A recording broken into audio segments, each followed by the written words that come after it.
కొట్టి చంపడం, అటువంటి క్రూరమైన శిక్షలు ఉండేవి.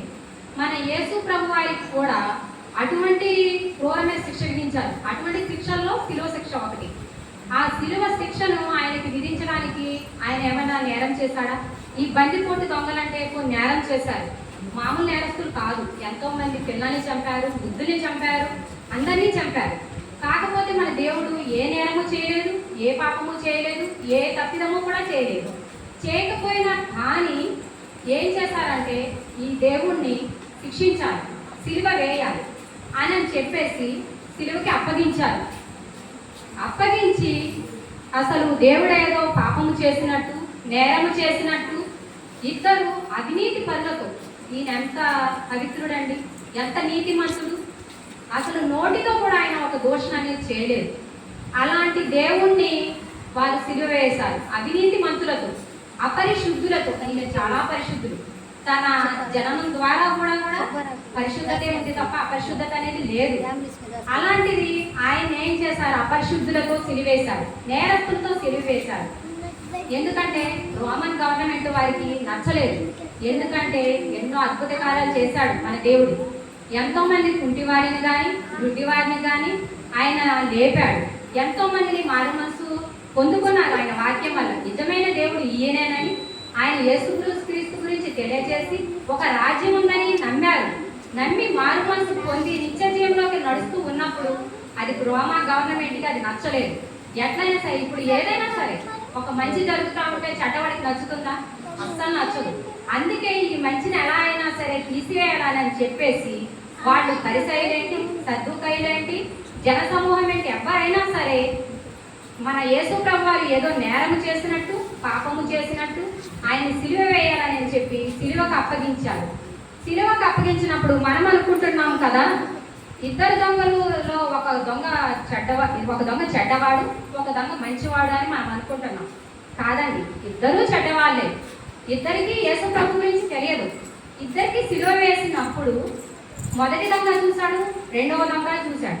రెండవ దొంగ కాకపోతే ఏంటంటే ఆయన ఫస్ట్ ఆయన కూడా దూషించాడు, యేసు ప్రభు వారిని దూషించాడు. దూషించి మత్తయి సువార్తలో 27:44 వచనంలో ఉంటుంది, ఆయనతో కూడా సిలువ వేయబడిన బందిపోటు దొంగలను అలాగే ఆయనను నిందించింది. చూసారా? బందిపోటు దొంగలు ఇద్దరు కూడా ఆయన క్రీస్తు అనేది ఎరగక, క్రీస్తు ప్రేమ ఎరగక వారు దూషించారు. ఇద్దరు దూషించారు. దూషించిన తరువాత పేతురు 2వ అధ్యాయం 23వ వచనంలో ఆయన దూషింపబడి బదులు దూషింపలేదు, ఆయన శ్రమ పెట్టబడి బెదిరింపగా న్యాయముగా తీర్పు తీర్చు దేవునికి తను తాను అప్పగించుకొని ఆయన తిట్టినా, హింసించినా, కొరడాలతో కొట్టినా కూడా ఆయన ఎదురు దూషించలేదు, ఏమీ చేయలేదు. అది రెండవ దొంగ చూశాడు. చూసి మనం ఎన్ని తిట్టినా, ఎన్ని దూషించినా, ఎవరు ఏమి చేసినా కూడా ఆయన నోరు మెదపట్లేదే అని చెప్పి ఆయన గ్రహించాడు. గ్రహించి ఆయన తెలుసుకున్నాడు, యేసు ప్రభు గురించి ఆయన తెలుసుకున్నాడు. తెలుసుకొని ఆయన దొంగ కూడా యేసుకి ఒక పాపిగా కనిపించాడు. దొంగతనం చేశాడు కాబట్టి పాపి కాదండి, జన్మత్తా పాపి. ఆ దొంగ జన్మత్తా పాపి. కనుకనే ప్రభువారు ఆ ఇద్దరి దొంగలకి కూడా ఆఖరి అవకాశం ఇవ్వాలని చూశాడు. ఆఖరి అవకాశం ఇవ్వాలనుకుంటే ఒక దొంగ అయితే సద్వినియోగపరుచుకున్నాడు, ఇంకొక దొంగ అయితే పోగొట్టుకున్నాడు.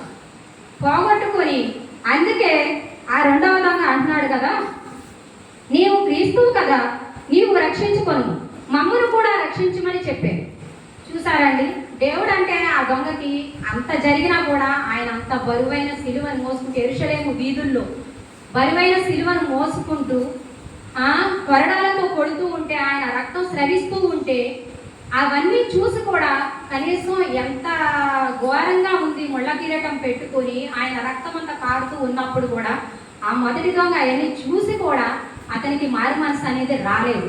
రాకపోవడం వల్ల అతను ఏమంటున్నాడంటే, నీవు రక్షించుకొని నన్ను రక్షించమని చెప్పిండు. మన ప్రభువారు రక్షించుకోలేరా? రక్షించుకోగలరు. కాకపోతే తండ్రి చిత్తము ఏంటంటే ఆయన మన కోసం తన ప్రాణాన్ని పెట్టాలి, తన రక్తాన్ని మన కోసం కార్చాలి, మన పాపాన్ని, శాపాన్ని, సర్వలోక మానవాళి పాపాన్ని ప్రక్షాళన చేయటం కోసం దేవుడు మన కోసం ప్రాణాలు పెట్టాడు. ఆయన రక్తాన్ని కార్చబట్టే మన బంధకాల నుంచి విడిపించబడుతున్నాం. ఆయన కార్చిన రక్తం ద్వారా మనకి స్వస్థత కలుగుతుంది. ఏదైనా సరే మనకి ఇలా మనం ఉన్నామంటే, మన పాపం నుంచి మనం విడిపించబడ్డాము అంటే ఆయన పొందిన దెబ్బల చేతే, ఆయన కార్చిన రక్తము ద్వారానే, ఆయన గాయముల ద్వారానే, ఆయన పెట్టబడిన ముళ్ళ కిరీటము ద్వారానే మనం ఈ రకంగా ఉన్నాం. కానీ ఆ రెండవ విధంగా తెలుసుకోలేకపోయాడు. అయితే రెండవ వాడు వాడిని గద్దించి, నీవు అదే శిక్షా విధిలో ఉన్నావు గనుక దేవునికి భయపడవా?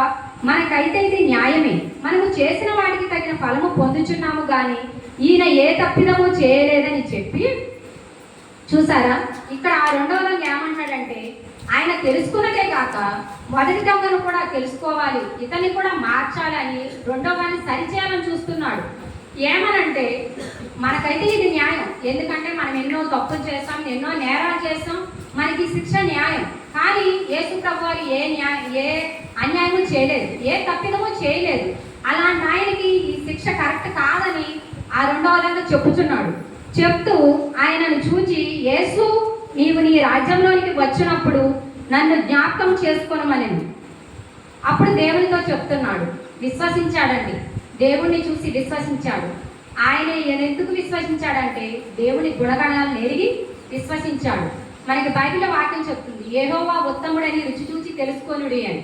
అవును, ఆయన ఉత్తముడని రుచి చూసి తెలుసుకున్నాడు, ఆయన ప్రేమను తెలుసుకున్నాడు, ఆయన గుణగణాలను తెలుసుకున్నాడు.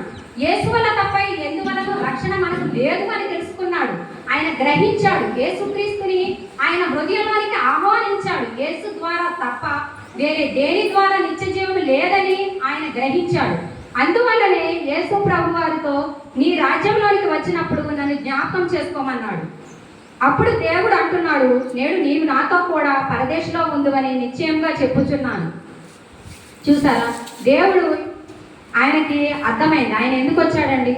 నశించిపోతున్న ఆత్మని వెతికి రక్షించి, యేసు గురించి తెలియచేసి, ఈ లోకం శాశ్వతం కాదు, పైన మనకు ఒక నిత్య రాజ్యం ఉంది అని చెప్పడానికే ఆయన వచ్చాడండి. ఎందుకంటే యోహాను